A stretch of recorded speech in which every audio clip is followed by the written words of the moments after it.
직장 상사, 안 친한 친구, 오랜만에 만난 친척 어른들처럼 대화 소재를 찾기 쉽지 않은 불편한 사람들이 있죠. 뻘쭘함에 괜시리 휴대폰만 만지작거리는 당신을 위해 공통의 관심사가 거의 없는 사람들에게도 대화의 소재를 찾아내는 꿀팁들 지금부터 시작합니다. 채널 고정. 안녕하세요, 히렌초입니다. 처음 만난 상대 혹은 안 친한 사람과 단둘이 남겨지는 순간이 있습니다. 침이 꼴깍 넘어가고 괜히 긴장이 됩니다. 어색한 침묵이 싫어서 무슨 이야기라도 해보려고 하지만 점심 드셨어요? 네. 점심 드셨어요? 네.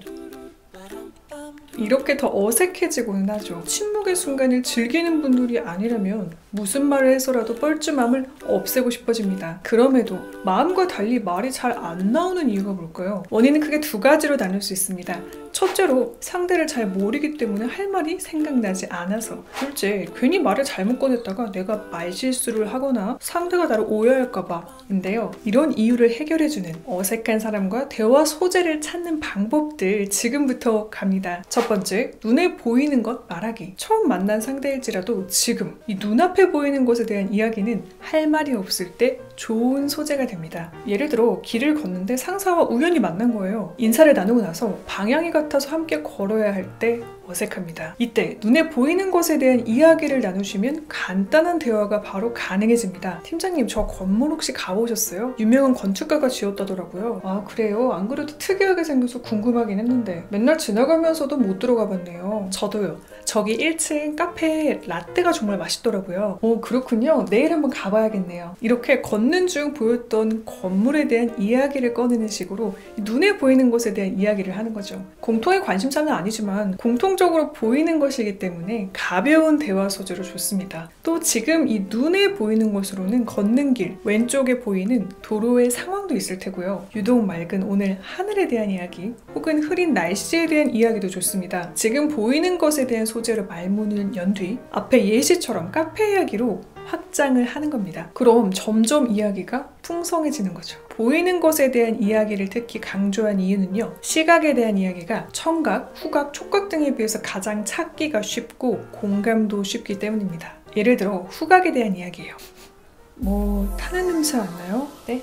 내 마음이 지금 불타고 있잖아요.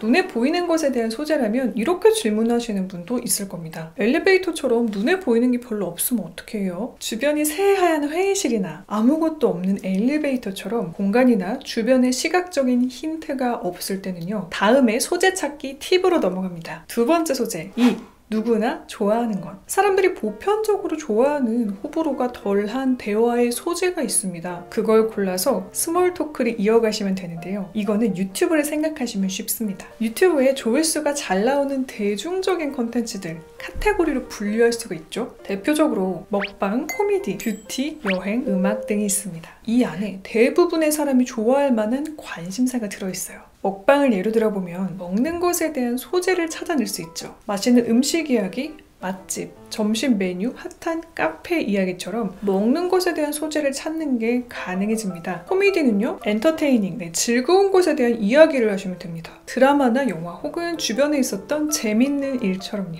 여기서 주의사항이 있습니다. 어려운 상대와는 웃긴 이야기, 웬만한 자신이 없다면 친하지 않은 상대와는 하지 않는 것을 추천드립니다. 이렇게 될 수 있거든요. 자가용의 반대말이 뭔지 아세요? 네, 커용.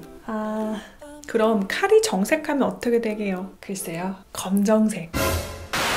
소재를 고를 때 주의하실 점이 하나 더 있는데요. 가장 보편적인 소재 순으로 이야기를 뻗어나가시는 게 좋습니다. 아직 잘 모르기 때문에 상대가 해당 이야기를 별로 달가워하지 않을 수도 있으니까요. 먹는 것에 대한 이야기, 누구나 먹고 살기 때문에 가장 가볍게 할 수 있는 대화입니다. 거기에 조금 변화를 주고 싶을 때 최근 가장 핫한 드라마나 영화 이야기처럼 화제가 되거나 많은 사람들이 좋아할 만한 것에 대한 이야기를 하는 거죠. 뷰티, 음악 등의 소재는 사람마다 취향이 특히 확실한 소재입니다. 때문에 덜 친한 사이보다는 약간 더 그 사람을 알았을 때 혹은 공통의 관심사라는 걸 알고 나서 대화하시는 게 좋습니다. 우연히 같은 가수의 팬이라는 걸 알았을 때는 초면부터 이 대화의 꽃이 피어날 수 있겠죠. 그런 정보가 없다면 사람마다 취향이 크게 갈릴 수 있는 분야보다는 조금 더 보편적인 소재 찾기 기억하세요. 할 말이 별로 없는 사람과 대화를 해야 할 때 소재 찾는 법 3번째입니다. 3. 맞춤형 소재. 마지막 방법은 대화의 초반보다는 중반 이후 지속해가는 팁이 되는데요. 1, 2번의 방법처럼 대화를 하고 있어요. 그때 상대가 조금 더 반응이 좋은 소재가 있을 겁니다. 그럼 그 분야에 대한 또 다른 소재를 골라서 이야기를 이어가는 방법입니다. 아 맞다.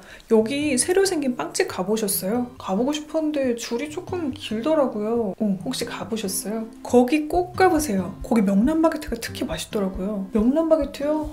맛있겠다. 아 디저트 좋아하시면 이 회사 뒷문에 있는 카페도 가보세요. 거기도 맛있는 빵 많더라고요. 빵집 이야기로 시작해서 비슷한 소재인 카페로 조금 확장했습니다. 상대가 좋은 반응을 보이면 거기서 파생한 맞춤형 소재로 대화거리를 다양하게 만드는 거죠. 맞춤형 소재 찾기가 또 좋은 이유는요. 이렇게 상대로부터 반응이 오는 소재로 대화를 확장하다 보면 공통적인 관심사를 찾기도 쉬워진다는 건데요. 예시의 두 사람이 빵으로 통한 것처럼요. 맞춤형 소재를 찾는 또 다른 팁은요. 서로 연결된 끈에서 힌트를 찾으시면 됩니다. 일을 하며 만났다면 그 끈이 회사가 되겠고요. 학교에서 만났다면 전공 등이 있겠네요. 그런데 일이나 학업 얘기를 하면 더 지루하고 어색해지지 않나요? 물어보실 분들도 계실 겁니다. 맞아요. 특히 일과 관련된 업무 이야기, 공부나 성적처럼 직접적인 소재는 피하셔야 됩니다. 거기서 파생된 공통의 관심사 이야기를 하는 거예요. 예를 들어 같은 과 동기에게 레포트에 대한 이야기, 다가올 시험 이야기를 하면 대화가 무거워집니다. 대신 만약에 영화과라면 공통적으로 관심이 갈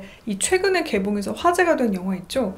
그런 이야기를 하는 거죠. 디자인과 관련된 거라면 현재 열리고 있는 괜찮은 전시회에 대한 이야기를 소재 삼으시면 좋습니다. 회사 동료라면요. 담당 업무와 직접적인 연관이 있는 소재가 아닌 조금 더 큰 주제를 잡는 겁니다. 예를 들어 회사에서 열리는 워크숍에 대한 이야기라던가 소소한 연말정산의 환급금 같은 이야기를 하는 거죠. 단 무겁거나 어두운 소재는 친하지 않은 사이에서는 피하는 게 좋겠죠. 제 예전 영상 중에 대화 재밌게 이어가기라는 영상이 있는데요. 종교나 정치 같은 이 가치에 대한 이야기보다 가치 않은 이야기를 하라고 했었습니다. 이 이야기가 가치의 연장이 되겠네요. 궁금하신 분들은 위에 링크 걸어두겠습니다. 자, 오늘은 이렇게 불편한 사람과도 편하게 대화하는 대화의 소재 찾는 법을 이야기해봤습니다. 정리해보면 1. 눈에 보이는 것 말하기 2. 누구나 좋아하는 것 3. 맞춤형 소재였습니다. 도움을 드렸길 바라며 오늘도 채널 고정해주신 여러분들 내일도 최고 길만 걸으세요. 안녕 뿅.